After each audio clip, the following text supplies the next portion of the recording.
नमस्कार दोस्तों, सुभाष की बात में आपका स्वागत है।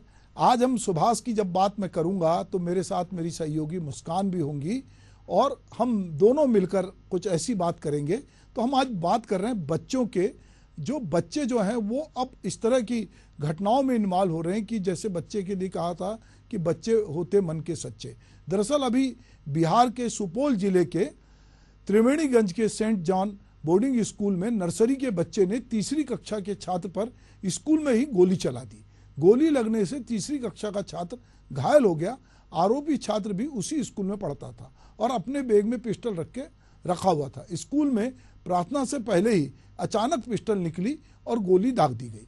घटना स्थल पर मैगजीन भी मिली। हालांकि इस घटना के पीछे का मकसद सामने नहीं आया।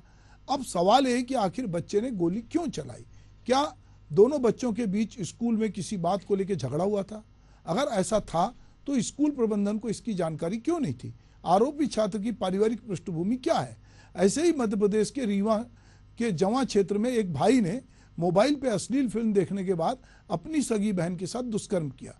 बहन ने पूरी बात पापा को बताने की धमकी दी तो गला दबाकर उसकी हत्या कर दी। इसके बाद माँ और दो बड़ी बहनों ने जुर्म छिपाने में जो उसका सहयोग किया। और दरअसल इस उम्र के बच्चे अक्सर फिल्में, टीवी शोज या वीडियो गेम्स जो उनको दिखाई जाने वाली हिंसक घटनाओं से प्रभावित हो जाते हैं। संभवतः बच्चे बिना सोचे समझे नायक की भूमिका निभाने की कोशिश करते हैं, जिससे वह अपना आदर्श मानते हैं।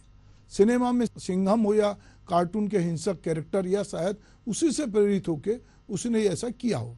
अभी हमने देखा कि हाल में एक खबर और आई कि एक बच्चा गेम खेल रहा था और उसने 14वीं मंजिल से छलांग लगा दी, क्योंकि उस गेम के अंत में ये इस तरह का था कि उसको कूद कर ये बताना है, तो उसने एक प्रकार से गेम किया।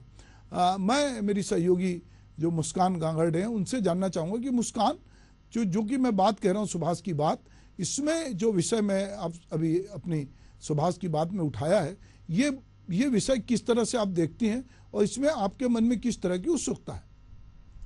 बिल्कुल सर, कुल मिलाकर इसे ये मोबाइल के दुष्परिणाम के तौर पर भी हम देख सकते हैं। इसके साथ ही आपने जो बताया कि जो सिनेमा के दुष्परिणाम होते हैं ये भी सामने आते हैं। इसकी वजह कह सकते हैं जो मेन या मुख्य कारण है वो तो अभी सामने नहीं आए हैं, लेकिन पहले भी हम देखते रहे हैं कि कई सालों से वैज्ञानिक हैं, डॉक्टर्स हैं, वो चेतावनी देते रहे हैं कि मोबाइल फोन के काफी दुष्परिणाम हो सकते हैं। अब पेरेंट्स तो यही सोचते हैं कि बच्चे को फोन दे दिया जाए तो वो नई टेक्नोलॉजी सीखेगा, लेकिन वो ये भूल जाते हैं कि कुछ नियम और शर्तें उन्हें लागू करनी चाहिए, उनकी निगरानी करनी चाहिए। अगर बच्चों को फ़ोन दे रहे हैं तो पेरेंट्स सिर्फ उन्हें फ़ोन दे देते हैं और उसके बाद वो अपनी जिम्मेदारी से पल्ला झाड़ लेते हैं। मुस्कान, ठीक कह रही हूँ कि अमेरिका या बाकी यूरोपीय देश में जब बच्चे को मोबाइल दिया जाता है तो चाइल्ड लॉक जो होता है वो अनिवार्य होता है, नहीं तो माता पिता को इसमें सजा का प्रावधान है। अगर उनके पास, बच्चे के पास मोबाइल है और उसको उन्होंने लॉक नहीं किया है तो दुकान से ही इसको लॉक करा देते हैं और वो खोलते नहीं है। पर हमारे यहाँ मोबाइल ऐसे ही खुला होता है और बच्चे के हाथ में होता है। बच्चा क्या कुछ देख रहा है ये माता पिता को नहीं पता होता। अब जैसे एक बच्चे की हमने घटना के बारे में जिक्र किया कि वो छोटा बच्चा 13-14 साल का था, पॉर्न फिल्म देख रहा था और उसको उससे एक उत्तेजना आई और उसने अपनी सगी बहन के साथ रेप किया। पर यहाँ चौंकाने वाली बात ये थी कि उसकी बहन और माँ ने उसका सपोर्ट किया और उसको बचाने की कोशिश की। तो कहीं ना कहीं समाज में इस तरह से भी चीज़ें हो रही कि हम सोचते हैं कि इसमें माता पिता भी रिस्पॉन्सिबल हैं, भाई बहन भी, उनको इस तरह का अपराध नहीं लग रहा है। बिल्कुल सर, ये आपने सही कहा है, क्योंकि जो सामाजिक बुराई है वो भी काफी बढ़ रही है और समाज में बदनामी ना हो इसका भी डर लोगों में काफी ज्यादा बढ़ गया है। इसी वजह से ऐसी चीजें छुपाने की कोशिश की जाती है। जैसे आप रीवा की बात कर रहे हैं तो ये अप्रैल की घटना है सर। अप्रैल के बाद जुलाई में इसका खुलासा हुआ है। बार बार वो लोग अपने बयान बदल रहे थे, लेकिन पूछताछ की पुलिस ने बार बार, और इसके बाद ये सामने आया है कि परिवार का ही इसमें पूरा हाथ था। बहुत गुमराह करने की कोशिश की गई। इसके पहले भी कई ऐसे मामले सामने आ चुके हैं, पहला मामला नहीं है। और स्क्रीन टाइम घटाने की काफी जरूरत हो जाती है सर, क्योंकि अगर WHO की रिपोर्ट्स की माने, एम्स की रिपोर्ट की माने तो मेंटल हेल्थ पर तो इसका बहुत असर होता है। इसका फिजिकली भी बहुत असर होता है, यानी कि उनकी आंखों की रोशनी कम हो जाती है, इसके साथ ही उनकी याददाश्त कमजोर हो जाती है और आगे चलकर उन्हें ट्यूमर जैसी गंभीर बीमारियां भी हो सकती है बच्चों में। तो ना सिर्फ मेंटल हेल्थ बल्कि फिजिकली भी इसका काफी असर होता है। इसी वजह से भी पेरेंट्स को सतर्क रहने की जरूरत है। तो दोस्तों, हालिया घटना हम बताते हैं कि बच्चों में अपराध की प्रवृत्ति बढ़ रही है और स्कूलों और कैंपस में जिस तरह से मारपीट की घटनाएं हो रही हैं, जिस तरह से छुरेबाजी हो रही है या एक दूसरे को लोग नुकसान पहुंचा रहे हैं, तो ये घटनाएं कहीं ना कहीं बच्चों में बढ़ती हिंसक प्रवृत्ति को बताता है। बच्चे हिंसा को बहुत ग्लैमर की तरीके से देखते हैं और उनको लगता है कि ऐसा करने से कोई बुराई नहीं है, और एक वो अपने आप को माचो मैन की रूप में देखते हैं। ये बालक को भी पता, जो बच्चे हैं पता नहीं उनको ये भी मालूम होता होगा कि नहीं होगा कि वो क्या कर रहे हैं, या वो अनजाने में या लोगों के बीच अपनी धौंस जमाने में जो है वो बहुत सारी चीज़ें करते हैं। अब सवाल ये है कि बच्चों के अंदर संस्कार और क्या नैतिकता की कमी है, और वह अपनी जड़ों से ही उखड़ने लगे हैं। यही कारण है कि समाज में अपराध बढ़ने लगे। जैसे एक बीमार रोगी को जो है अगर उसकी अधिक देखभाल की जरूरत है, वैसे ही बचपन में बच्चों को अधिक देखभाल की जरूरत है, क्योंकि आज बच्चे और युवा मानसिक रूप से बीमार हैं। वो जो है भौतिकवाद, दिखावे और शॉर्टकट में सफलता पाना चाहते हैं। इसमें माता पिता भी कहीं मुझे लगता है कि प्रमुख रूप से दोषी हैं। तो मुस्कान, जैसे मैं कह रहा हूँ कि कई बार माता पिता अपना पिंड छुड़ाने के लिए कि परेशान करेगा बच्चा। हम देखते हैं कि 2 साल 1.5 साल के बच्चे के हाथ में मोबाइल है, या वो जो भी देख रहा है उसको देखने दे रहा है, या वो जो मांग रहा है। अच्छा, कहीं ये भी मुझे लगता है कि अब चूंकि परिवार सीमित हो रहे हैं और घर में बच्चों की संख्या कम है, किसी का एक ही बच्चा है या 2 बच्चे हैं, तो वो बच्चे की जो भी मांगे होती हैं उनको किसी ना किसी रूप में पूरा करते हैं। तो बच्चे को ना सुनने की आदत नहीं है। कुछ मांगे तो पेरेंट्स पूरी कर देते हैं सर, लेकिन उनकी डिमांड्स समय के साथ बढ़ती जाती है, और जब पेरेंट्स ज़्यादा पैसे देने से या फिर बड़ी डिमांड्स पूरा करने से मना कर देते हैं तो वो खुद से आर्थिक रूप से संपन्न होना चाहते हैं। जैसे कि झारखंड के जामताड़ा की अगर बात करें तो यहाँ पर सर बहुत बड़ा नेटवर्क है साइबर क्राइम किया। लगभग 100 से ज्यादा स्कूली छात्रों को गिरफ्तार किया था पुलिस ने, और ऐसे नेटवर्क का खुलासा किया था कि एक छात्र ने 50 लाख तक की ठगी वहां पर की थी। तो खुद से ही पैसे कमाने की होड़ है, और ऐसे में वो ये नेगेटिव रास्तों की गलत दिशा की ओर बढ़ते हैं, और ऐसे साइबर फ्रॉड्स, साइबर बुलिंग, ऐसे क्राइम्स भी आजकल छात्र करने लगे हैं, बच्चे करने लगे हैं। कहीं ना कहीं ये जो है बच्चों की जो उपेक्षा, दुर्व्यवहार है, ये प्रमुख रूप से एक सामाजिक समस्या है। हर साल 10 लाख से ज्यादा बच्चे दुर्व्यवहार का शिकार होते हैं।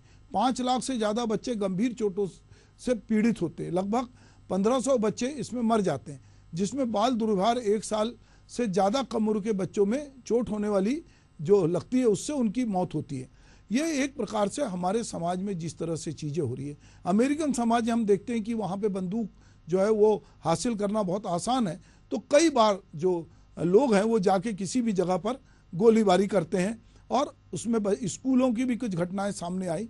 धीरे धीरे अब चूंकि हम एक ग्लोबल समाज में जी रहे हैं और हम बहुत सारी सीरीज और कहना चाहिए OTT प्लेटफॉर्म और बहुत सारी फिल्मों के जरिए भी कहीं ना कहीं बच्चे ये सब देख रहे हैं।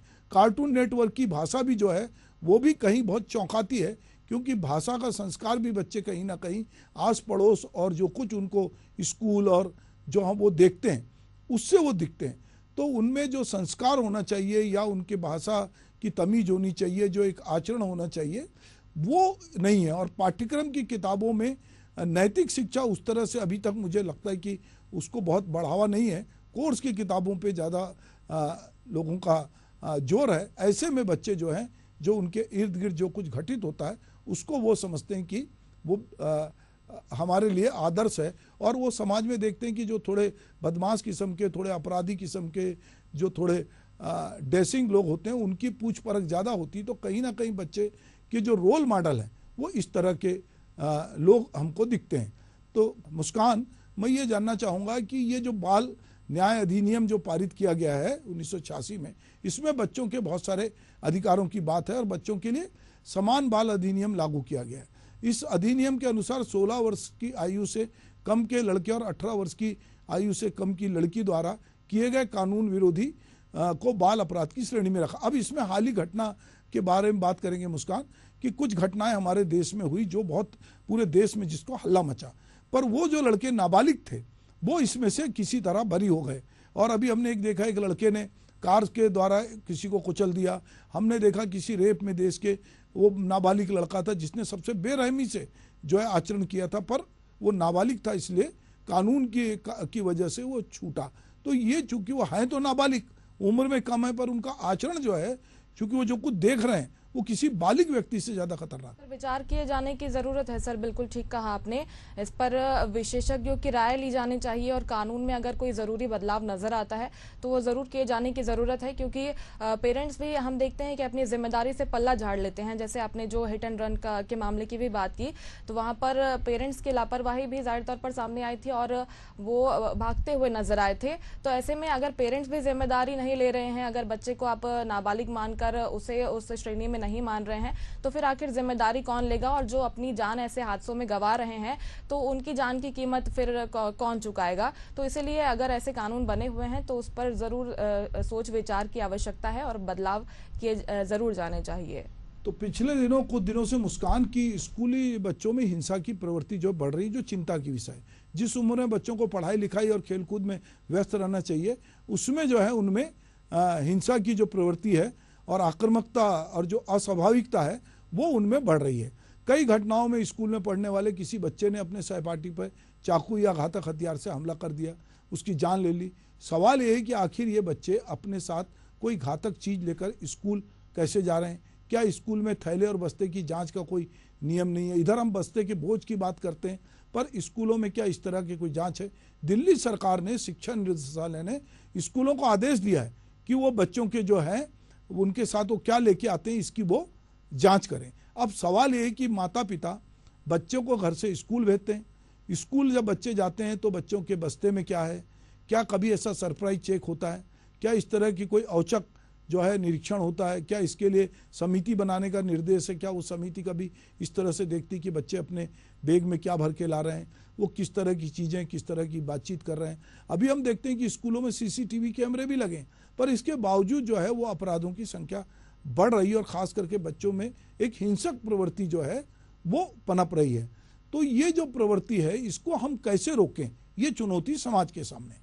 मुस्कान, बिल्कुल। देखिए सर, आने जो समय बदला है, इस बदलाव के साथ बच्चों में शारीरिक रूप से, भावनात्मक रूप से काफ़ी कुछ बदलाव भी हुए हैं। कोविड के बाद भी हम देख रहे हैं कि काफ़ी बदलाव हुए हैं, क्योंकि मोबाइल तक उनकी पहुंच काफ़ी ज़्यादा हो गई है, इसीलिए उनके दिमाग पर भी इसका काफ़ी असर हुआ है। और आप जैसे बता रहे हैं कि प्रयास तो किए जाते हैं, लेकिन ये सिर्फ खाना पूर्ति के नाम पर किए जाते हैं कि कुछ नियम होते हैं कि आपको सीसीटीवी कैमरे लगाने होंगे तो सीसीटीवी कैमरे लगा दिए, लेकिन प्रॉपर रूप से इनकी चेकिंग नहीं की जाती है। अगर कोई घटना होती तब इनकी चेकिंग होती है, या फिर घर पर भी हम देखते हैं कि सिर्फ बच्चों के आपने होमवर्क किया कि नहीं, यहीं तक पेरेंट्स सीमित रखते हैं कि उनके दिमाग में क्या चल रहा है, उन्होंने स्कूल में क्या किया। यानी कि भावनात्मक रूप से जुड़ाव भी बच्चे भी माता पिता से कनेक्ट नहीं कर पाते हैं। तो कुछ वजह ये भी हो सकती है कि सर ऐसे क्राइम्स की ओर बच्चे बढ़ते हैं। साथ ही जो पाठ्यक्रम की आप बात करें तो पाठ्यक्रम में भी बदलाव की ज़रूरत है। जैसे नैतिक शिक्षा को जोड़ने की आपने बात की थी, और सेक्स एजुकेशन को भी जोड़ा जाना चाहिए, क्योंकि हम देखते हैं कि दूसरे कंट्रीज़ में अगर देखें, डेवलप्ड कंट्रीज़ की अगर बात करें तो वहाँ पर विशेषज्ञ पाठ्यक्रम को बनाने में अपना उनका एक काफ़ी इंपॉर्टेंट रोल रहता है। लेकिन हमारे यहाँ पर हम देखते हैं कि चुनावी फायदे के लिए और लुभावन घोषणाएं करके मंच से ही पाठ्यक्रम में क्या होगा, जैसे नई शिक्षा नीति क्या होगी, ऐसी घोषणाएं कर दी जाती है, लेकिन इसमें एक प्रॉपर विशेषज्ञों की राय नहीं ली जाती। तो ये जोड़ने की काफी जरूरत है और पाठ्यक्रम में एक आने वाले समय के हिसाब से बदलाव करना भी काफी जरूरी है, तो वो इसमें कुछ फायदेमंद हो सकता है। ठीक है, तो हम ये देख रहे हैं कि सरकार की लाख मंशा सही कि बच्चों के लिए, विद्यार्थियों के सुरक्षित माहौल मिले, उनके बीच में कुछ इस तरह का विवाद ना हो कि वो जानलेवा साबित हो। छोटी मोटी बहस तो ठीक है, पर कोई हथियार लेकर आए, कोई हिंसक घटना करे और ऐसी चीज़ें ना हो। स्कूल में यदि सतत रूप से संवाद हो, बच्चों की काउंसलिंग हो, और अगर मनोवैज्ञानिक को भी बुलाकर, मनोचिकित्सक को बुलाकर बच्चों से जो है उनमें जो हिंसा की प्रवृत्ति बढ़ रही है उसको कैसे कम किया जाए, अगर इसको भी देखा जाए, और ये जो मोबाइल पे पबजी जैसे खतरनाक गेम है, वेब सीरीज में बच्चों को हिंसक रूप से जो दिखाया जा रहा है, तो उससे जो कुछ बच्चों के मनोविज्ञान में परिवर्तन आ रहा है, इसको लेकर भी मुझे लगता है कि अब सतर्कता की जरूरत है। सवाल ये है कि जिन वजहों से बच्चों के मस्तिष्क में या उनके कहने चाहिए व्यवहार में परिवर्तन आ रहा है, क्या उन वजहों को रोकने के लिए माता पिता, स्कूल प्रशासन और बाकी लोग क्या उसमें कुछ सोच रहे हैं? उनके भीतर जो हिंसात्मक प्रवृत्ति बढ़ रही है उस पर किस तरह से रोक लगाया जाए, ये हमारे समय की चुनौती है। ये जो घटनाएं अभी हमने हालिया घटना जिनका जिक्र किया, ये एक लंबी फहरिस्त हो सकती है, हम बहुत सारी घटनाएं गिना सकते हैं, आंकड़े भी हम आपके साथ साझा कर सकते हैं। पर अंततः यह है कि बच्चों का जो कोमल मन है वो कहीं ना कहीं अब थोड़ा थोड़ा बदल रहा है। उसको बदलने में मीडिया, मोबाइल, समाज, जो उसके आसपास का क्षेत्र है वो, और उनके माता पिता, ये सारे लोगों की भूमिका है। एक बच्चे का मन बहुत कोमल होता है, और ये बहुत बार ये भी कहा गया है कि घर से दूर है मस्जिद, चलो यूं कर लें कि किसी रोते हुए बच्चे को हंसाया जाए।